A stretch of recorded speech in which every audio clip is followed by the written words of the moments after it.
I want to show you the tie-in of the grasshopper, and this is what is called the red-eye grasshopper. Can you see the little red eyes there? And it's got a wing of CDC that I'll come to as we go through the tie-in. But first of all, I just want to show you how I prepare and make these little eyes. I get a bit of nylon, and I will show you how I do this. Just bear with me for a moment while I dispose of this match, because I've just lit a little tea light. You see the little tea light here? And what I do is I just get close with a piece of nylon from my fishing line, my sea fishing line, and I just touch it like that. Can you see the little eye develop? So I take that away. I'll blow that out for a minute because we've got one eye there.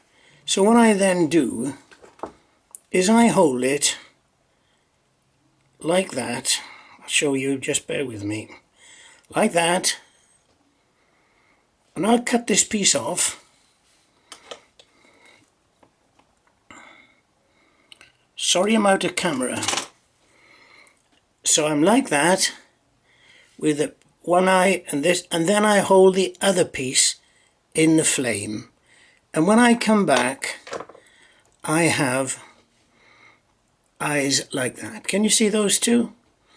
Now I then touch them up with a bit of red varnish.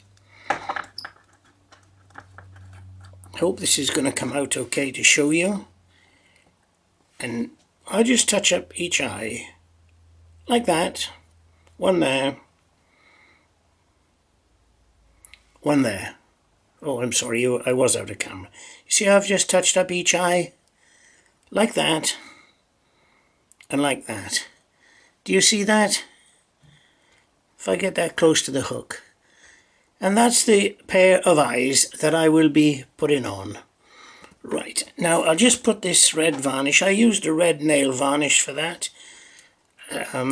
So that's the start. Okay, now I've got an eye here that I've already prepared. Now I've already waxed this silk. I'm going to use a brown silk, and the hook I'm using is a size 12 long shank. I put a bit of a foundation on like this, and then I come back up a little bit. Cut off that, and now I get to my pair of eyes, which are here.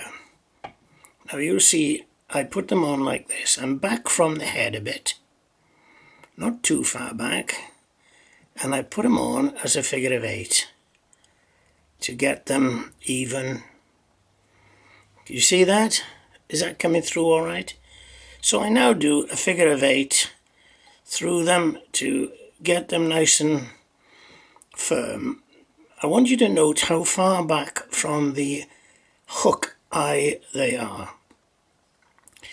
And I take my silk down here just a little. Now while it's at that stage, I put on a touch of varnish on those windings. Ordinary varnish, not the red, but I don't think that would matter, just to lock that down. When that dries, that'll tighten up nicely. And what I do then, you'll see this has got a foam head on it. Can you see that okay? And the way I do it, piece of foam like this, cut a bit out. You can see where I've been cutting bits off it. So I'm going to cut this off and show you how I do the head. There's a piece I've cut off. What I do is I put my dubbing needle through it. I will show you in a mo.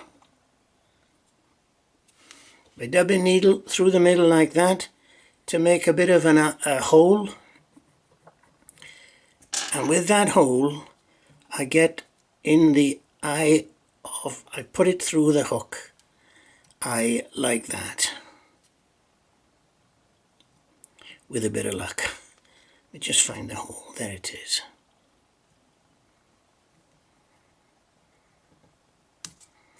puncture it and push it through. It's coming. Now I'm there. I tie this down, this top one. I take the bottom through. And I tie down the bottom one.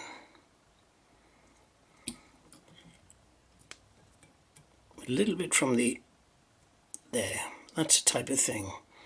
So I tie those down pretty well, and I nip off this surplus, which we don't need for anything. Sometimes I nip off top and bottom, it doesn't matter. But basically that's the head. Excuse me.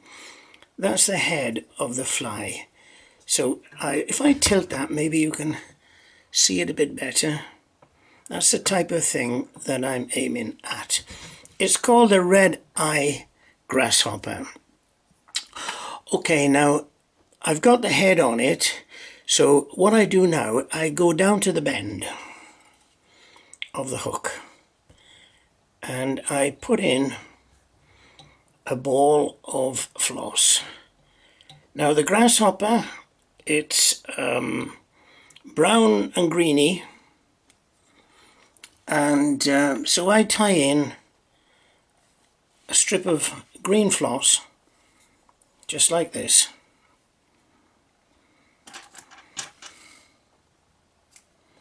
To give me a bit of a lump, and you'll see why I need that little bit of a lump. Okay, I tie this in here. I'm right at the bend with it, draw it through a bit. Tie it down there. Bring my silk out of the way for a moment. I'm now going to wind a little ball here if I can. Sometimes with floss it flattens itself out, so I often give it a bit of a twirl. Bumping the camera, apologise for that. Give it a bit of a twirl to make it into a little ball. This helps to position the next item I'll be putting on, which are goose biots. Almost there. That's it. That sort of a tag, if you like, will give the impression of what I want to do. Now this is a grasshopper which doesn't have a tail, but I've found that these biots which I'm about to put on balance the fly nicely when it's in the water. A couple of stray hairs there. Okay, I'll just secure that a little bit better with one more wind. Goose biots, here they are. They're from the trailing edge of a big wing, a big feather. I take two off, like this, and I'll just separate them. See them there? So I just separate them, because I put them on one at a time, and you'll notice they've got a natural curve. So I curve them away. Now, as I was saying, the grasshopper does not have a tail, but when this fly is in the water, these biots balance it out nicely. One that side, one this side, match up the length to get them both the same.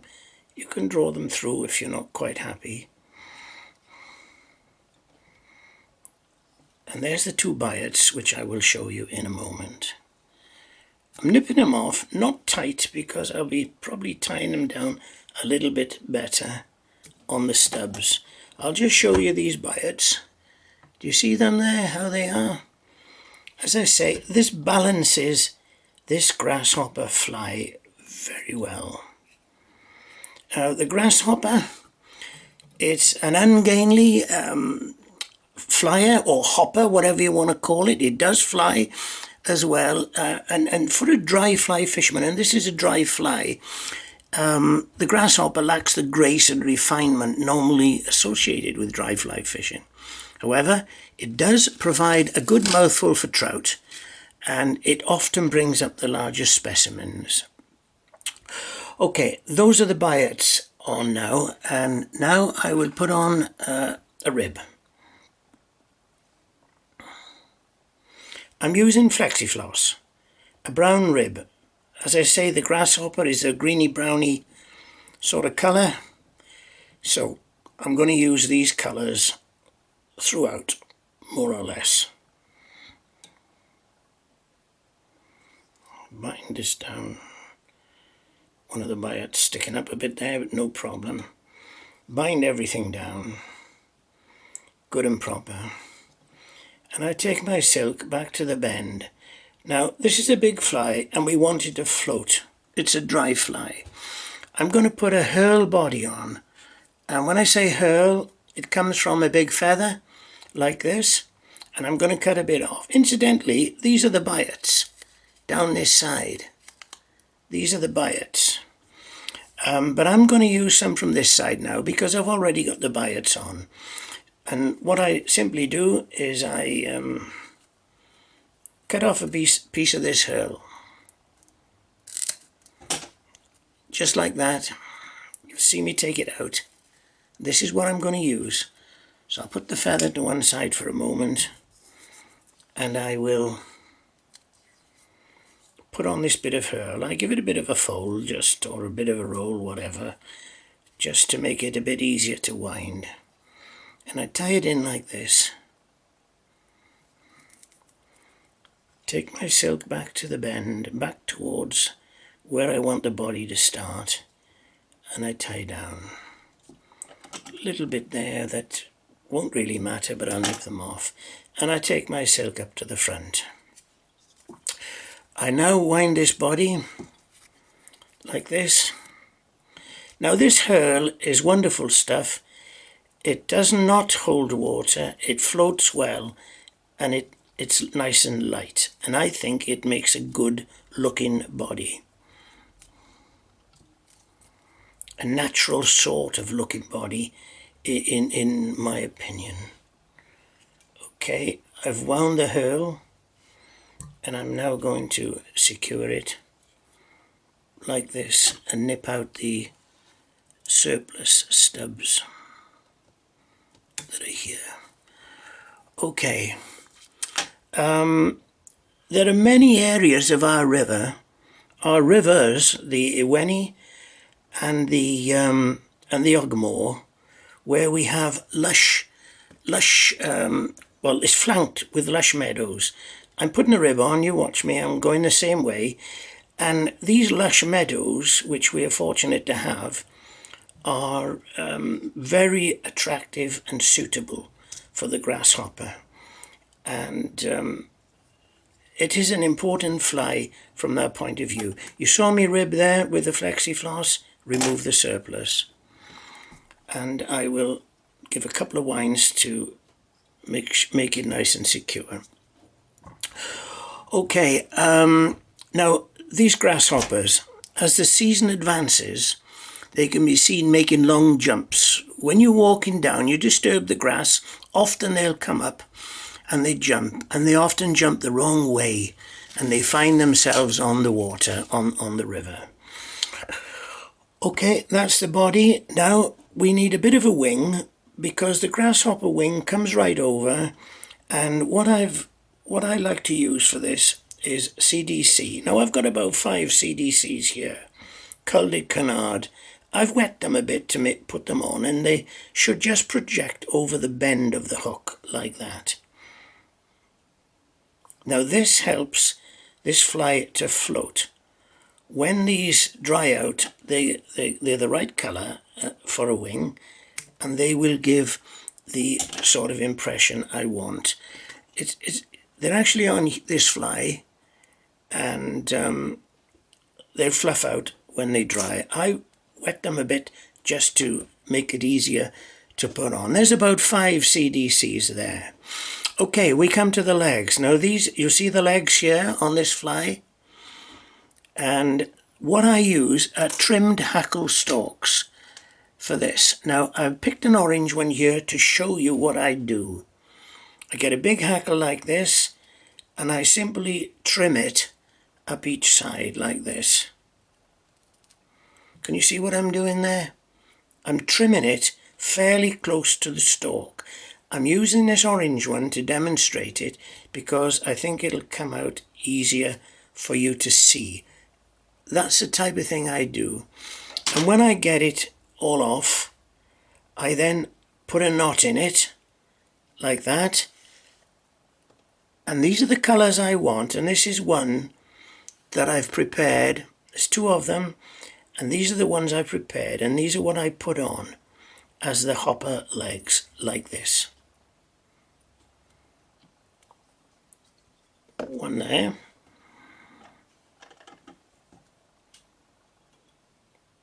Cut him off. Make sure he's nice and secure.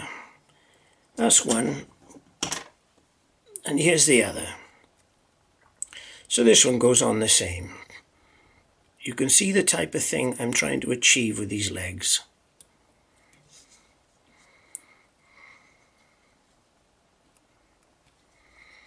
Now you can use pheasant tail for this, but these are far more durable. Now when I get there, cut off the stubs, and I look at the length of the legs, and I cut them off to suit. Be about like that. That one. So there are the hopper legs. Okay. Now it's very interesting to watch a grasshopper, a natural, when he lands on the water, because he seems to be aware that he's in danger, and he starts paddling vigorously for land, attempting to use his long legs as oars. It's quite comical to watch him, really. But like all terrestrials, he's not designed for water, and he soon becomes waterlogged. I'm just going to get the hackle, to put the hackle on. I'm going to use a badger hackle, which I like, because badger has got a black centre. Let's pull one out here to show you. This is the badger hackle. It's got a black centre which gives the impression of a thorax, and I'm going to put this on. I'll just prepare it by removing the waste, and I'll keep talking if you don't mind. Okay, he paddles for dry land, but he soon becomes waterlogged, and when he's waterlogged, he then sort of just floats quietly, and he looks very frightened to me. But very often he's already attracted the attention of a trout. But he floats along till he gains his strength, and then he starts paddling again. But very often trout will take him. Okay, I'm going to put on this hackle. Now, give it a good few winds like this. I'll draw back the stalk to make sure it doesn't pull out when I wind it. Nip off the hackle stalk like that. I often cast this hopper, this grasshopper, quite close to the bank, because trout expect him to be close to vegetation, and trout readily take any insect which drops from the vegetation, and they take a grasshopper, I tell you, with an explosion. Okay, I'm winding the hackle, the badger hackle. See what I'm doing? This is the last item, and there are variations to this fly. Some of my friends use it on still waters, where they often give it a twitch, but I just fish it dry fly style, where I cast upstream. I'm in the water often with my waders on. I cast upstream and I'm quite close to the bank, and I find that works well. I've removed the tip, the hackle, and now I'm going to put on a whip finish.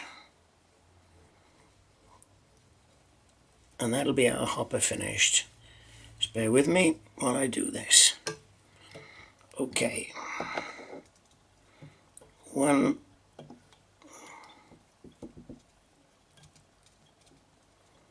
2, 3, 4. 4 winds. Not enough on a fly like that, about that size. Draw it all up, and I cut the silk the usual way. I open my scissors to a gape, put it tight in there, and gently push, and you won't remove any of the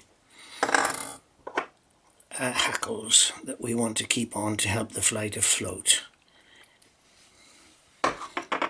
I'm now going to put some varnish on that silk, and because we haven't got a head as on a normal fly, I just give it a good old wipe right at the back of his neck, back of his head here. I roll it around a bit, and that gets in on the windings of the head. Okay, just bear with me. I'll put the varnish away.